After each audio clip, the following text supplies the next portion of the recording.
Suwe.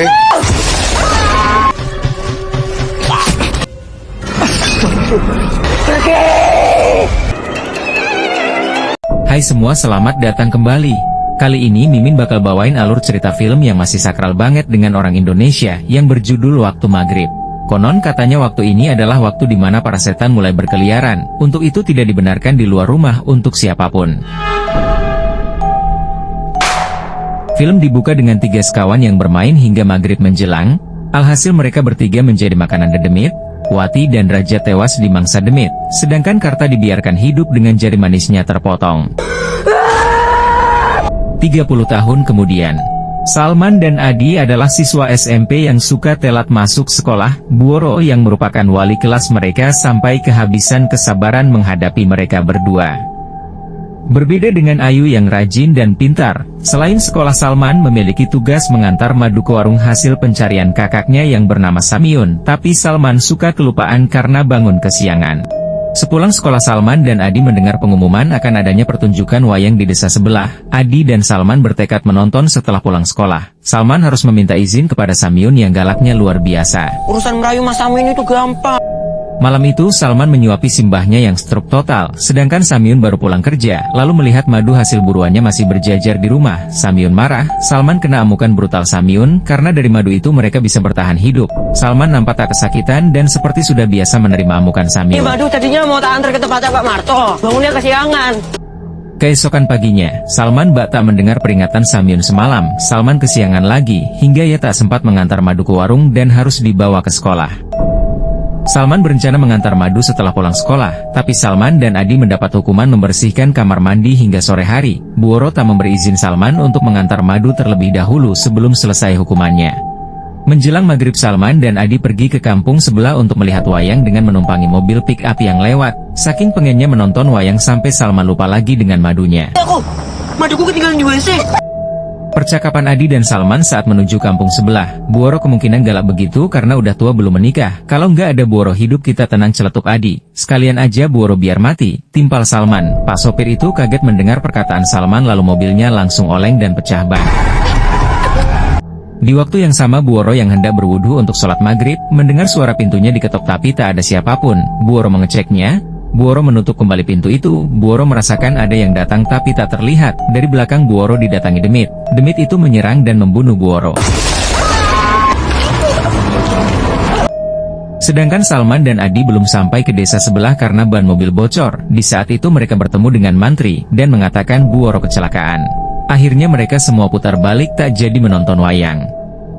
Adi dan Salman melihat jenazah Buoro. Semenjak Buoro tewas, Salman menjadi berbeda. Salman sering bengong, diam, terlihat cemas dan berhalusinasi. Sepertinya Salman kepikiran ucapnya kala itu yang menyumpahi Buoro mati. Jujur ya Man, aku masih suka kepikiran omongan. Malam hari setelah kematian Buoro, si Mbah mengerang melihat ke arah jendela yang terbuka itu. Salman kemudian bertanya apa yang Mbah lihat. Setan? Tanya Salman. Simbah mengangguk, lalu tiba-tiba pintu terbuka sendiri dan arwah Buoro muncul. Salman kemudian berteriak duduk ketakutan. Untuk menghilangkan ketakutannya, Salman mencuci mukanya dengan air di dalam gentong, tapi hawa gaib masih terasa mengikuti. Gentong yang tadinya berisi air berubah menjadi kepala pitak dedemit yang membunuh Buoro. Dedemit itu menyerang Salman. Siang harinya Samyun baru pulang kerja dan meminta uang hasil penjual madu yang dititipkan di warung. Tapi pemilik warung mengatakan jika Salman tak pernah lagi menitipkan madu ke warung itu. Samyun kalap dan langsung menghajar Salman yang sedang bengong di rumah. Tanpa diduga Salman yang telah dikuasai dan dirasuki demit menghujamkan pisaunya bertubi-tubi dengan beringasnya hingga Samyun tewas. Setelah membunuh Samyun, Salman pergi ke kandang ayam milik Pak Lurah. Kemudian Salman mengantar botol madu ke warung, tapi sang pemilik warung merasa aneh dengan sikap Salman. Pemilik warung mencium bau amis kemudian melempar botol itu. Ternyata botol itu berisi darah, sedangkan Salman berlari pergi.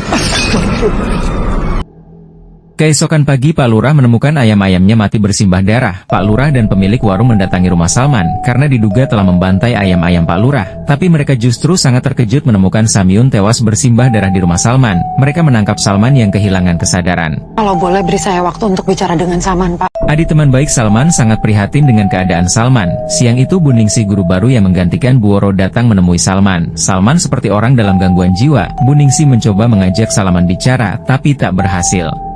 Salman yang semakin aneh, bengong dan menyanyi sendiri, didatangi oleh almarhum Samyun dan Bu Woro. Tak lama Salman ditemukan gantung diri oleh Pak Lurah.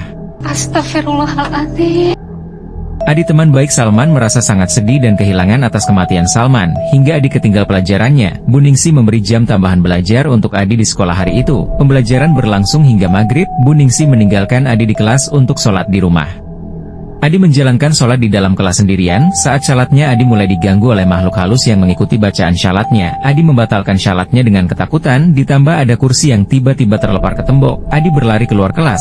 Lalu almarhum Salman datang mendekati Adi dan meminta tolong. Setelah kejadian itu sikap Adi menjadi aneh seperti yang terjadi dengan Salman dulu sebelum mati. Adi menjadi pendiam, bengong dan tatapannya kosong. Ayu teman sekelasnya Adi merasa ada yang berubah dengan Adi. Ternyata Adi telah dirasuki oleh dedemit. Adi memanggil seorang anak kecil bernama Bondan. Adi dan Bondan dinyatakan hilang. Warga mulai mencari mereka tapi tak jua ketemu. Ayu pergi ke masjid saat maghrib menjelang. Ayahnya mengingatkan untuk tak pergi karena suasana lagi tak baik. Ayu tetap pergi menuju masjid.